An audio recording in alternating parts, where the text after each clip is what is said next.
एक बार की बात है, किसी जंगल में एक चूहा रहता था। एक दिन जब वो अपनी बिल की तरफ लौट रहा था तो उसने एक गुफा में एक शेर को आराम करते देखा।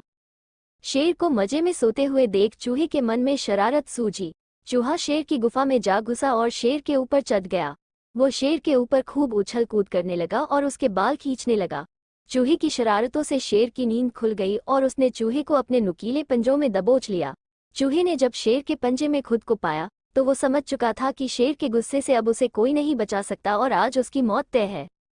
चूहा बुरी तरह डर गया और रो रो कर शेर से विनती करने लगा कि शेर जी, मुझे मत मारो, मुझसे भूल हो गई, मुझे जाने दो।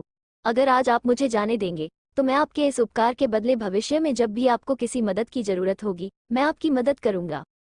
चूहे की बातें सुनकर शेर की हंसी निकल गई। शेर ने कहा कि तुम तो खुद इतने छोटे हो, मेरी मदद क्या करोगे। चूहे की विनती सुनकर शेर को उस पर दया आ गई और उसने चूहे को छोड़ दिया। चूहे ने शेर को धन्यवाद बोला और वहां से चला गया। कुछ दिनों बाद जब शेर खाने की तलाश में इधर उधर घूम रहा था तभी अचानक किसी शिकारी के फैलाए जाल में फंस गया।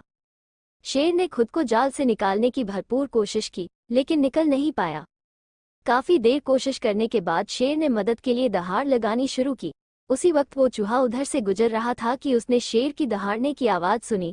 वो भागकर शेर के पास गया और शेर को जाल में फंसा देख चौंक गया। उसने बिना देर करते हुए अपने नुकीले दांतों से जाल को काटना शुरू किया और कुछ ही देर में उसने पूरे जाल को काटकर शेर को आजाद कर दिया। चूहे की इस मदद से शेर की आंखें भर आईं और नम आंखों से शेर ने चूहे को धन्यवाद किया और दोनों वहां से चले गए। फिर शेर और चूहा अच्छे दोस्त बन गए। कहानी से सीख। इस कहानी से हमें ये सीख मिलती है कि हमें सिर्फ शरीर के आधार पर किसी इंसान को छोटा या बड़ा नहीं समझना चाहिए।